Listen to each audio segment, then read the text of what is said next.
विमल बोलो जुबा केसरी, हर पल मनाओ केसरी त्योहार। विनोद शर्मा जी। ये दरअसल दोनों तरफ से अब ये मखौल हो गया क्या भ्रष्टाचार के नाम पर? गरिमा, मैं तुम ये मत कहना कि मैं विषय से भटक रहा हूं, कहिए सर। लेकिन मैं इसकी हिस्टोरिसिटी समझाना चाहता हूं। जब वाटरगेट स्कैंडल हुआ सन 72 में, 75 में इंदिरा गांधी वाला इमरजेंसी लगा था, 72 में वाटरगेट स्कैंडल हुआ अमेरिका में, जानते हैं। हाँ। हमारे दोस्त बैठे हुए हैं वाजपेयी जी। उसमें क्या चार्जेस थे? ये हुआ जो अब हो रहा है, ये भारत के वाटरगेट स्कैंडल्स हैं। उसमें क्या हुआ था कि कुछ लोग डेमोक्रेटिक पार्टी की नेशनल हेडक्वार्टर्स में तोड़ के घुस गए अंदर, और उनका उद्देश्य क्या था कि उनका जो डेटा है, इलेक्शन का डेटा, और उनके वहां अंदर जाके वहां पर सर्वेलेंस इक्विपमेंट लगा दें ताकि उनकी रणनीति पता चलती रहे उनको। और उस वाटरगेट स्कैंडल में Richard Nixon had to quit as president of United States. ये सीरियस मामला है। It is not less than Watergate of India. ये यहां पर सोमनाथ भारती जी भी बैठे हुए हैं और ये भी बता देंगे आपको उसमें क्या चार्जेस थे। मैं बताता हूं आपको चार्जेस क्या थे। चार्जेस ये थे: illegal wire trapping, political espionage, abuse of power and obstruction of justice. ये चार्ज थे वाटरगेट में, और रिचर्ड निक्सन को रिजाइन करना पड़ा, वरना वो इम्पीच हो जाता। आज ये जो हुआ है, अगर ममता बनर्जी का जो क्लेम है वो सही है कि ये सारा मतलब जो रचा गया, ये मेरे डाटा लेने के लिए रचा गया, या दरअसल सर ये इससे तस्वीर उल्टी है। ममता बनर्जी इसका पॉलिटिकल माइलेज लेना चाहती है। भाई इतनी एम्पावर्ड, टेक्निकली इतनी एम्पावर्ड पार्टी ईडी को इस्तेमाल करेगी, आईपैक के दफ्तर भेजेगी फिजिकल डॉक्यूमेंट लेने के लिए। गरिमा एक बात सुनो, everything they can arrange sir.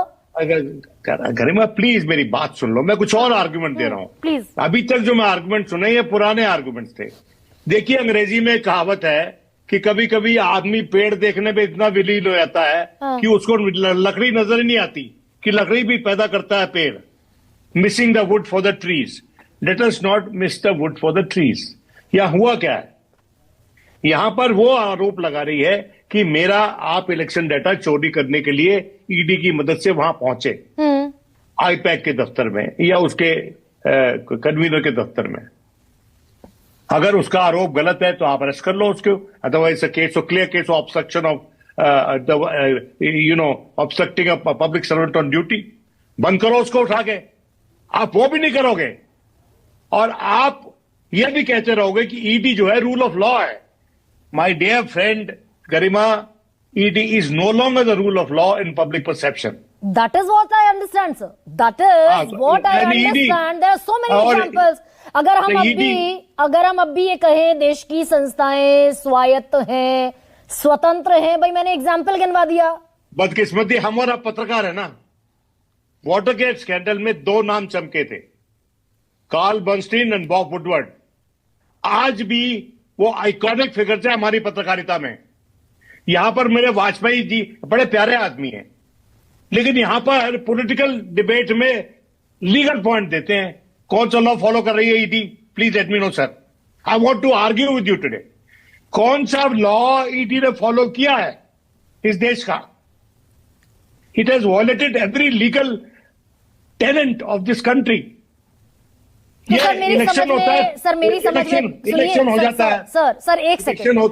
151 दिन चुना हुआ मुख्यमंत्री forced to resign. Hemant Soren jail में रहे, हाईकोर्ट ने कहा कोई मुकदमा नहीं बनता। तो इस देश का सुप्रीम कोर्ट, भाई अगर इतनी अराजक हैं हमारी जांच एजेंसियां, सुप्रीम कोर्ट क्यों नहीं लेता सुमोटो एक्शन? ऐसा है, मेरी बात सुनिए। यहां पर बड़ा प्रश्न आता है, हमारी संस्थाओं की क्या हालत कर दी आज के निजाम ने। ये वो सवाल है। वो आदमी जो विपक्ष का बोलता है इस पे, आप उसको पप्पू बोलते हो। आपको सही बात समझा रहा है। नहीं, सुप्रीम कोर्ट को सर सुमोटो एक्शन लेना चाहिए ना। ये पॉलिटिकल वेंडेटा तो there is kind of a different story. देखिए, ऐसा है, मैं सुप्रीम कोर्ट पे टिप्पणी नहीं करता, आप जानती हैं। क्योंकि मैं कोई एक इदारा रहने देना चाहता हूं जिसके चलते न्याय मिल जाए इस देश को।